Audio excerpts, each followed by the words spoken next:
Today on First Cup, I'm going to tell you why it's so cold. Actually, I'm just going to tell you that it's cold. We'll talk about the new episode. We'll talk about the weekend, all the cool stuff that happens. So stick around. We're rolling in 20. I need to get this straightened out. There we go. That's better.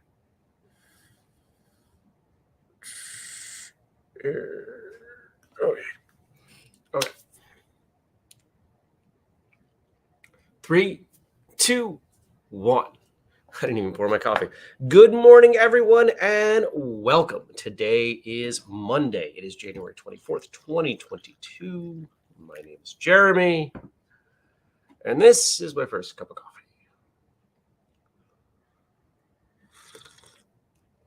We started about 90 seconds late because the computer that I normally run on was being disagreeable. But I had this other computer that we used to use that was disagreeable. And so now I've got both disagreeable computers, and I was able to go right over to this one.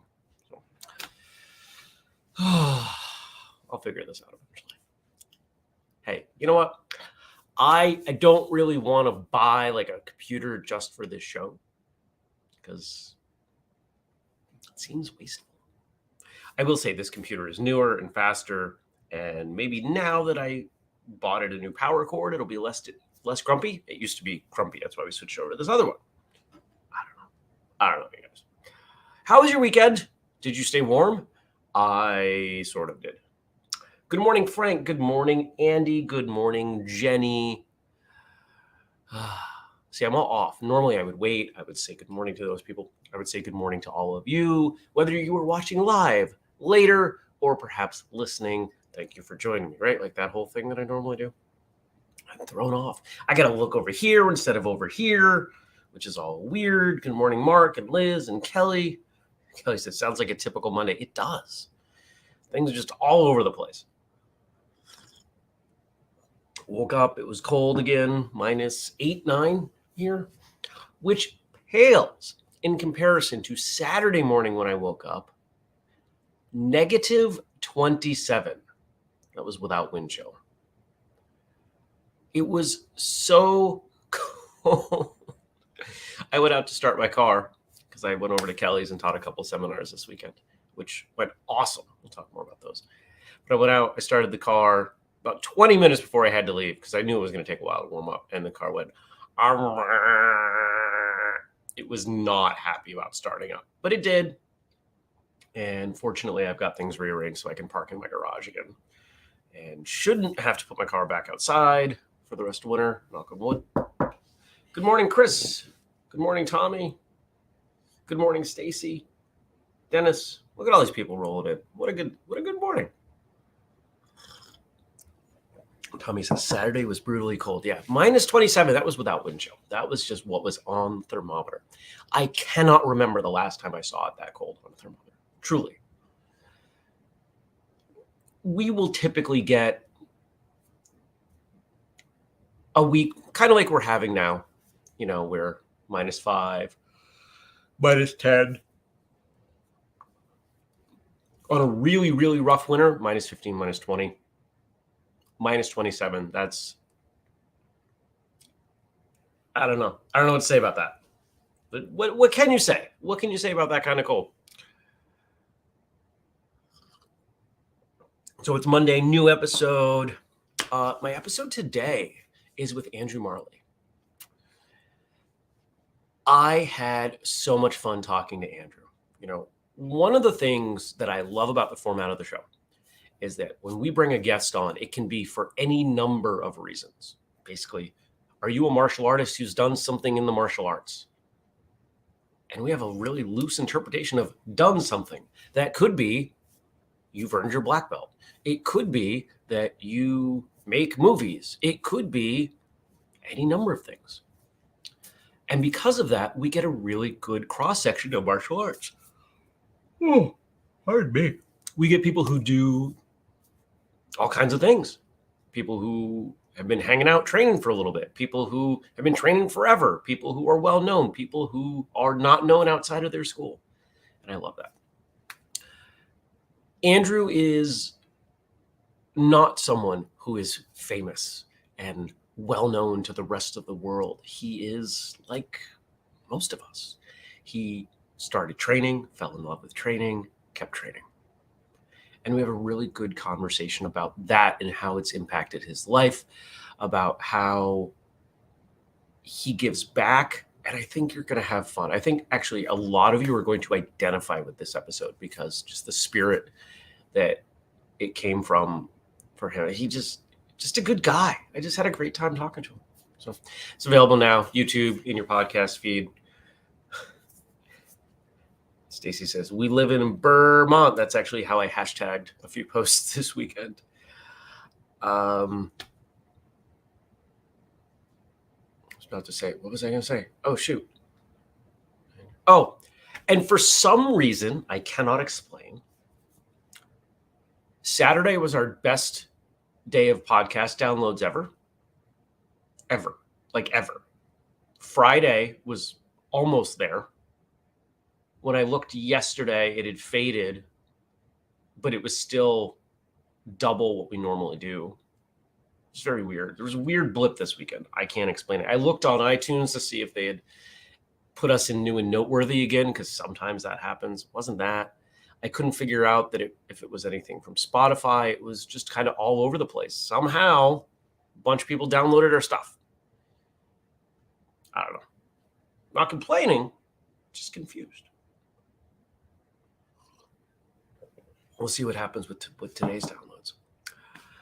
So Saturday, trekked over to Kelly's on the western side of the state and taught a couple seminars, taught a couple instances, there's the word, of the Phoenix Rising tour. I had a great time. Our students, they got it. The thing I'm loving about what I'm teaching and how I'm teaching it is that you got a 2-hour block. And in the first 30 minutes, most of the people are going, what is going on, Jeremy? You're wasting our time. I can see it. I can see it in their voice. Some of them, I can see it in their voice. I can see it in their eyes. Some of them are even saying things that suggest like, meh, I'm not really digging this. The next hour, they get into some stuff and realize, oh, this is difficult. This is not okay. So that was easy, and I was bored. This is difficult and kind of frustrated. And then somewhere in the last 45 minutes, 30 minutes out of that 2-hour block, it starts to sink in, and they get it, and they're moving completely differently. And I'm watching light bulbs all over the place, and it's so much fun. So I've done this 4 times now, and we've got 4 sets of people out there who had some light bulbs. And it's not the same light bulb for everyone. And that's what I dig, right? Just as when I bring you an episode, when I bring you anything that we do, it's for you to fill in your own space on it. Same thing with the seminar. Looking forward to the other stops. We got, let's see, 3. We've got 2 more firmly scheduled, and I don't know what, another dozen that we're in discussion on. Andy says it was tough to move slow. It sure was. Stacy says it was fun watching light bulbs flick on. Frank says, Saturday I watched Ip Man for the first time. What'd you think? Chris asks, this is the scientist in Chris, any country in particular for the downloads? No, Chris, I dug in.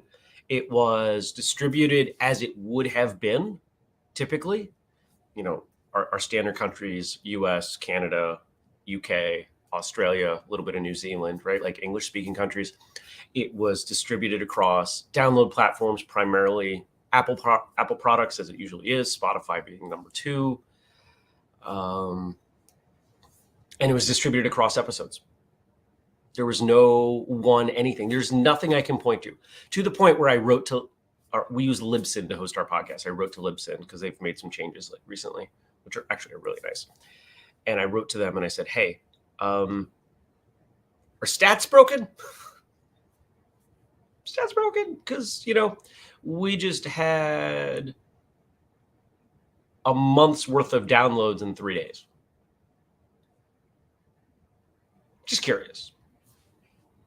I'm not complaining.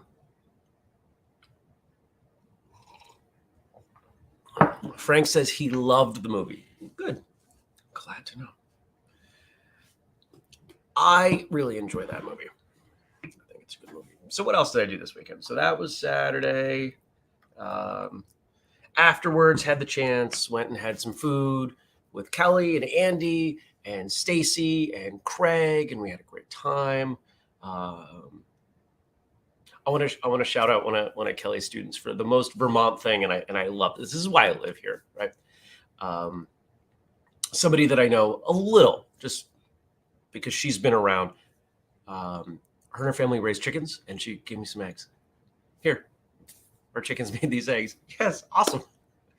I love Vermont, right? Like, I think that's awesome. I do. I kind of wish we had a barter economy, because I think it'd be so much more fun.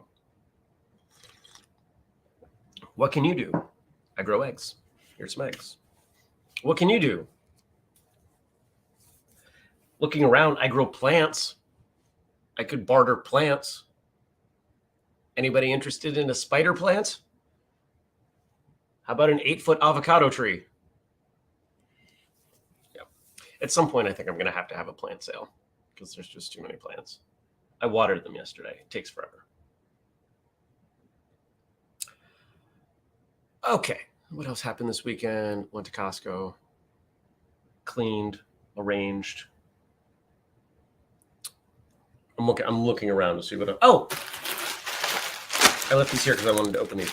So, 2 new apparel items. I'm not going to say much about them because these are not available for sale yet. But I always try to reward First Cut people with a little bit of behind the scenes stuff. Wow, these came out great.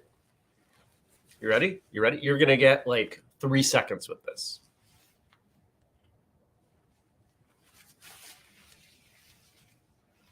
All right, that was 3 seconds. Because what we do is we design this stuff, and then we release it. And we release it like the right way, tell everybody about it kind of a thing.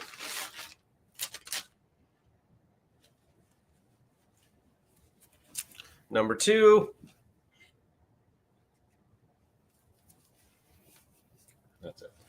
And if you're listening instead of watching, I'm not going to describe these other than 2 apparel items for upcoming release.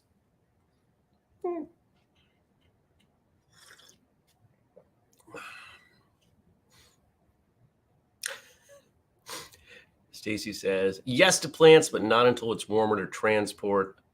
I agree. I did order a greenhouse. It's going to fit right there. Yes, inside my house. And Tommy says, so Vermont, fresh winter eggs, yum, barter economy would be awesome. I agree. Yep. I figured out what I could have done better last summer with gardening, which is very much a martial arts attitude, right? Iterate, move forward. And one of the things I really need to do is have a more consistent temperature with my starts inside. It gets cold in here overnight. I'm not keeping the whole house heated to 65 for the sake of plants, but I can do that in a little greenhouse. So I found a little greenhouse.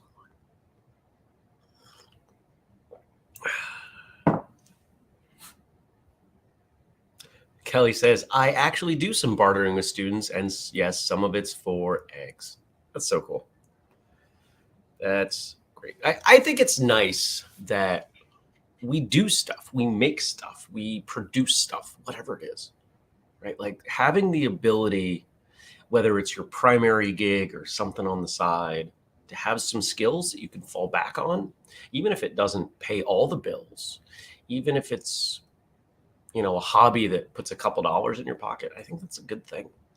I think it's something that more of us should look to, because there are plenty of people who, they've got their full-time job and they bank their whole life on that full-time job. And then all of a sudden that job's not there and they don't know what to do. I know people who have had to retire early because the skill set that they have invested their entire career into was no longer necessary. And by say they had to, they were unwilling to learn new things. And yeah, let's be honest, it is difficult to learn new things as you age, especially if you don't want to. And it is a reality that stepping back out into the workforce when you are older with a new skill set is less friendly to you. So yeah. Stacy says, I've certainly bartered photography. I'm unsurprised. Stacy took some great pictures. They're around. I will be posting more of those later in places that maybe you haven't seen. What's next on the tour? Next on the tour is 1, 2, 3 weeks. I will be at Tashi Mark Warner's. I don't know if you're still in the chat. Mark, looking forward to coming down to your school. This coming weekend, I'm in New Jersey. I'm in New Jersey starting Thursday. Friday, you will get a first cup from the hotel room. Friday will be in the hotel. Dennis says, our neighbor 2 houses down has chickens and sends eggs home with my stepchildren every time they visit their friends. They're not eggs, actually. They're miniature, heavenly filled ovals. If you've never had what I'm going to call real eggs, as in chickens who get to walk around outside, eat bugs, and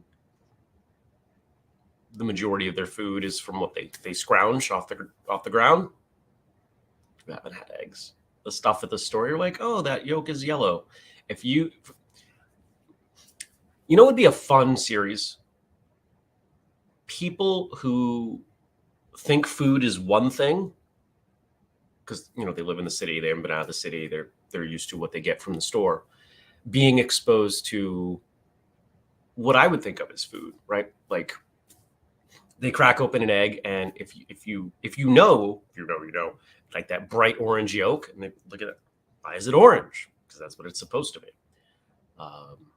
Or bread, why is the outside so like crunchy? Because it's supposed to be, because it doesn't have all these chemicals in it to keep it soft. Why is the milk warm? Because that's how it comes out of the cow, etc. Why do I have to cut this block of cheese? Why is it not pre-sliced? Plastic. Because that's not even cheese. Okay. Let's see what you all gave me to talk about. I have rambled.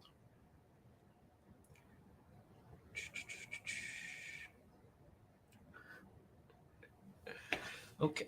Tommy's had turkey egg. I've never had turkey eggs. I've had like every other kind of egg. I've definitely had duck eggs. I'm pretty sure I've had quail eggs. I acquired turkeys a few times. Yes, they were dropped off, but the eggs are so awesome. Makes sense. Never thought about it. Where are we? So I'm going to go over to this computer because Facebook's actually up now. Nope, that one's struggling. I think we are going to standardize back on this computer now that we have the other plug. Literally for 2, 3, 4, 5 years, I've avoided using this computer, which was a reasonably high-end computer when I bought it, because it wouldn't stay charged. And I fiddled with it. And eventually I said, you know what? It's either the plug or it's not. It's either something big internally or it's the power cord. Let's just get another power cord for like $20 and find out. And it was the power cord. Okay, Monday stuff. I got stuff here from Josh. I got stuff from Dennis. I got stuff from Frank. All right. Dennis has a picture dropping his youngest son off at college. You guys look so much alike. You guys should go check that out over on the Facebook page. All right, let's go through what Frank gave us. Thank you to Frank. As always, today is a compliment day. Too often we underestimate the power of a touch, a smile, a kind word, a listening ear, an honest compliment, or the smallest act of caring, all of which have the potential to turn a life around. Leo Buscaglia.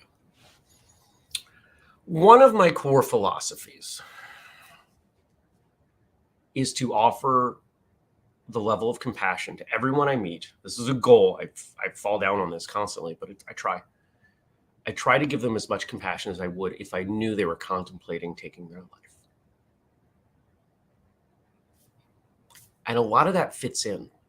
Why don't we compliment people?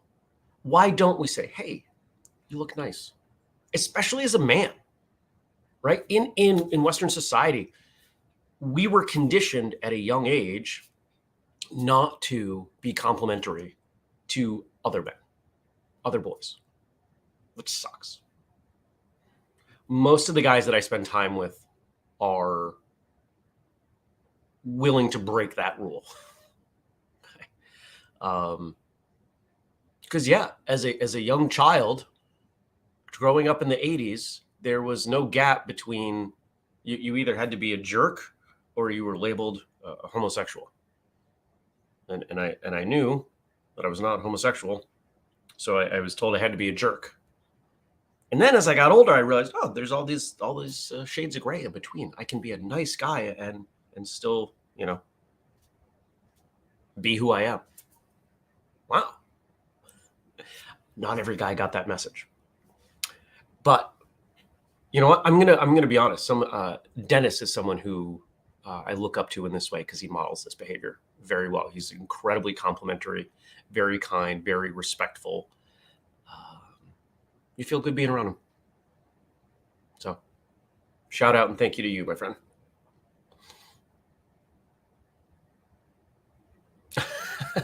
I just really. Oh, now I see it. In the picture,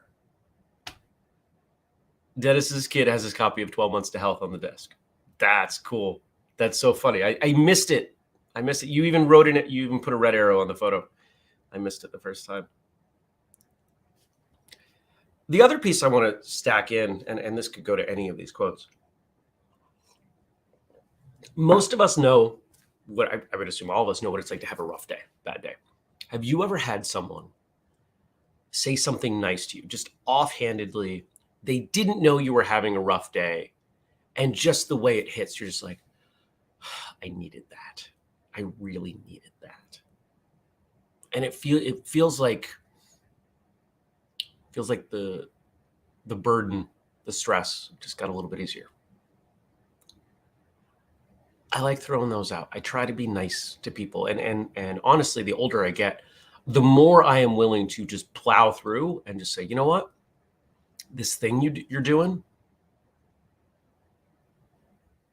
I'm sure that it feels challenging, and there are probably people telling you that you're wrong. I think it's great what you're doing. It's actually something there are some single moms that I know that struggle at times, and I can see it. And how do I know? Because I was raised by a single mom, and I know how hard my mom worked for me. And so I try to point out to them, hey, I know what this is like, through the continuum, as someone who experienced it and didn't get to say thank you in the moment because I was a little kid. Thank you. I usually cry. I can live for 2 months on a good compliment. Mark Twain.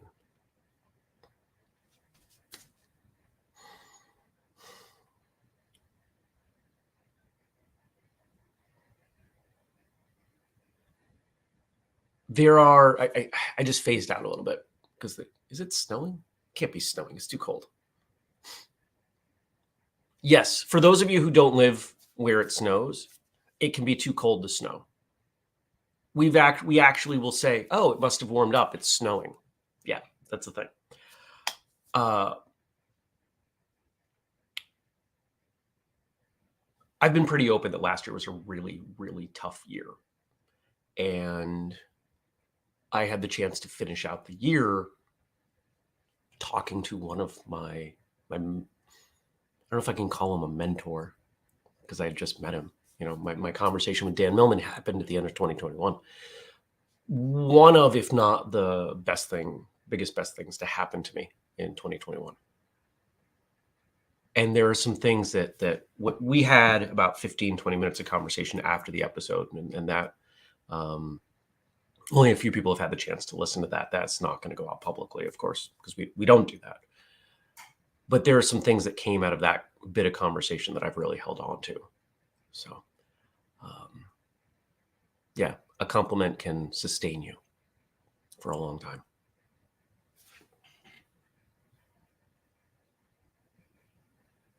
Tommy says, I tell someone they're handsome or looking great. I'm not worried. Because you shouldn't be. And he adds on, I am the guy that will hug a stranger in the grocery line.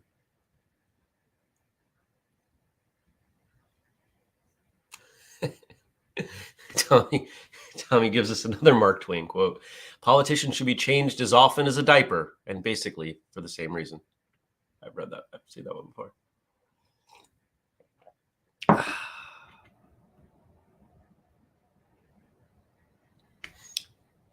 One more. And then we got something from Josh. To be trusted is a greater compliment than being loved. George MacDonald. You know, one of the things that I've been thinking about lately, because as Whistlekick grows and as we do the things that we do, I have to face the fact that there are people who are not supportive. People that I know from my personal life who are just not supportive. There are people who claim friendship, people who claim family. There are people who claim martial arts relation. And some of them have just been absent when it comes to Whistlekick and being supportive.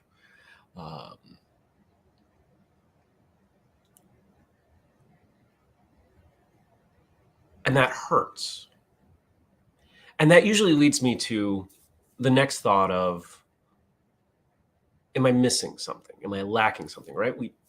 It is instinct, and in fact, I think it should be to look inward. Okay, where do I have control over this situation? One of the things we talked about this weekend when I was teaching, you can't control what your partner or opponent does. You may have some influence, but you cannot control it. So worry about what you can control, which is you and what you do. But what that inner perspective leads to is, I have a tremendous amount of integrity. And not everyone's comfortable with that. I am unaware of anyone saying anything bad about me as it relates to my integrity. I'm honest. If I tell you I'm going to do something, I do it. If I tell you I'm not going to do something, I don't do it. If I tell you I'm going to show up, I show up. I have a rule. If I'm going to talk about someone, it has to be something that I would say to their face. And there are times I think about it. How would I say it this way? Yeah. Okay. If I imagine them being right there when I talk to this person, because you know what? Stuff gets around. And to me, that relates to this comment in that, this quote, in that love and trust, while they relate, while they overlap, are separate. I am trusted tremendously by most people. Trust me. People who barely know me tend to trust me quickly because they can tell I'm a solid person. I'm gonna show up. I'm gonna be there. I'm not gonna forget you. I'm gonna treat you with respect, etc. But that's not the same as love. I think you can't have true love, like the ideal definition of the word, without trusting someone, but you can still love someone. I've loved people that were not trustworthy. They don't have to overlap, which is a shame.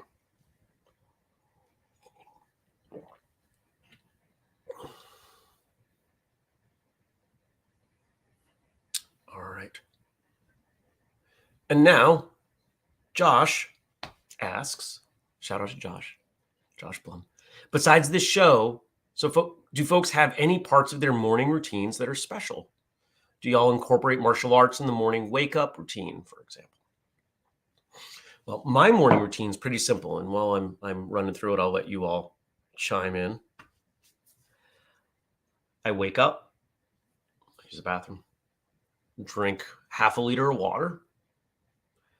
I look at various things on my phone, usually while I'm standing over the heater, one of the floor vents, because it's cold. Respond to things, get the coffee going, generally get things set up here, but today waited a little bit too long because I assumed this was going to work fine and it didn't, hence starting a hair late. Look out the windows. It is not snowing. It was just kind of hazy. Look out the windows, open the curtains, think about what I got going on for my day.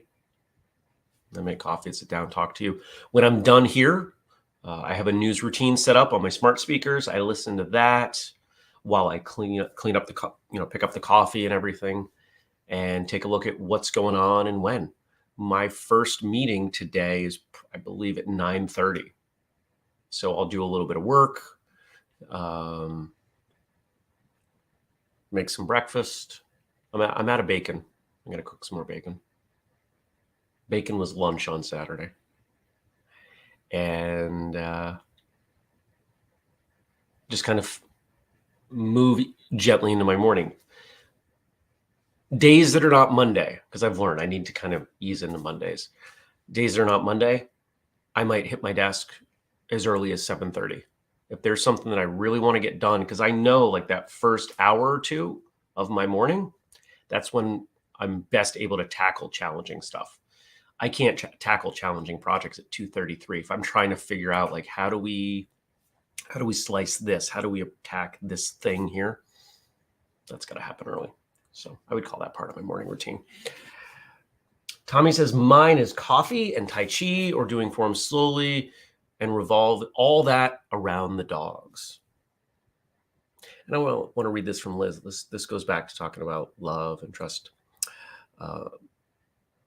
She says, my parents are living examples of being an encouraging, shining light in people's lives. For people they know personally and those they don't. I had two amazing examples of you never know what someone is going through, quote, try to make their day better, even if it is just a moment.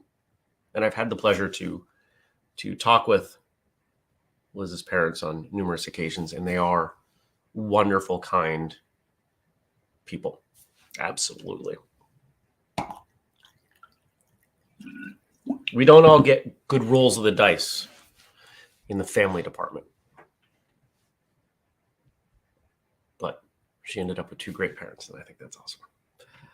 All right. And I think that brings us to the end. I'm curious. I expected more contributions to the morning routine. I'm really curious if anybody has anything atypical that they do. I think movement in the morning is important. I think hydration in the morning is important. If you've read 12 Months to Health, there's a reason we started with what we did. And the other one that I think I would add in that I've started bringing it all over the place, but might be a good thing for people to do, gratitude. Find something to be grateful for. It's really hard to be sad or angry or whatever if you're grateful. And I've shared this before. I'll share this again. Oh, they're plowing snow. Apparently it snowed. We'll see if the trash pickup actually gets my recycling this time. They did not pick it up 2 weeks ago. They picked up the trash, but not the recycling. That bin is full now. Fingers crossed.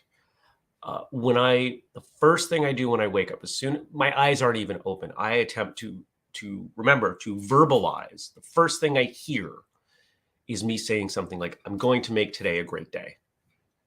I'm going to make today an awesome day. Fun fact, I have long preferred the phrase, make a great day to have a great day. You know where I got that from? 20 years ago? Dan Millman's first book. Wait, Peaceful Warrior. Make a great day. So I hope you make a great day. I hope you leave me some stuff to talk about tomorrow. I didn't put any banners up. If you want to support Whistlekick and the mission that we've got going, whistlekick.com, use the code FIRSTCUP15 to get 15% off something like this mug or anything else, or those apparel items that I showed you. When they go live, you can use that code. You can grab one of the dragon hoodies. There's a bunch of stuff that you can grab. You can also support our Patreon, patreon.com/whistlekick. And we've got tiers as low as $2 a month. If you want to know who, for example, if you want to know which famous controversial martial artist I'm interviewing tomorrow, if you were in the Patreon, you would know. Or if you want the whole list of all the things, including some fun behind the scenes, photos, and information that we don't share anywhere else, whistlekick.com/family. If you want to leave us stuff to talk about, facebook.com/firstcupwithjeremy. We do the show every weekday, 6:30 a.m. U.S. Eastern, here on YouTube, as well as Facebook. And then we alternate between Twitter and Twitch. Thank you to everyone. I appreciate y'all.